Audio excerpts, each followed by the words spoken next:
দর্শক, আপনারা কি জানেন এমন একটি আমল রয়েছে যে একটি আমলের দরুন আপনাকে সমস্ত বিপদ থেকে আল্লাহ তাআলা রক্ষা করবে।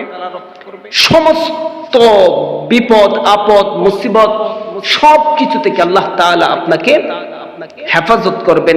সেই আমলটি সম্পর্কে আজ আপনাদের সম্মুখে আলোচনা করতে যাচ্ছে।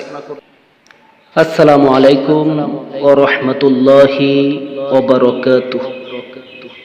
সম্মানিত দর্শক, আলোর পথে টিভি চ্যানেলের পক্ষ থেকে আপনাদেরকে জানাই শুভেচ্ছা ও অভিনন্দন।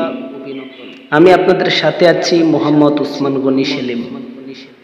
আজ যে বিষয়টি নিয়ে আপনাদের সম্মুখে আলোচনা করতে যাচ্ছি, আমাদের মাঝে অনেক ভাই অনেক বোন এমন রয়েছে যারা কিনা প্রতিনিয়ত ডিপ্রেশনে থাকে এবং কি অনেক সময় অনেক বিপদ তাদেরকে পাকড়াও করে। বিপদ থেকে বাঁচার কোনো উপায় না পেয়ে তারা অতিরিক্ত ডিপ্রেশনে তাদের প্রেশার হাই লেভেলে চলে যায়। ওই সমস্ত ভাই বোনদেরকে আমি বলবো, টেনশনের কোনো কারণ নেই।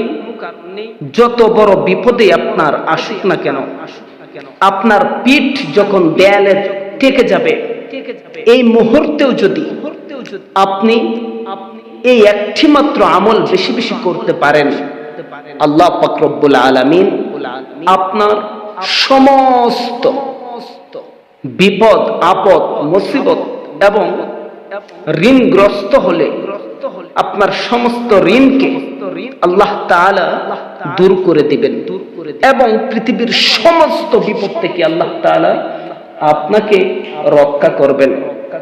দর্শক, আসুন আমরা সেই আমলটি জেনে নিই।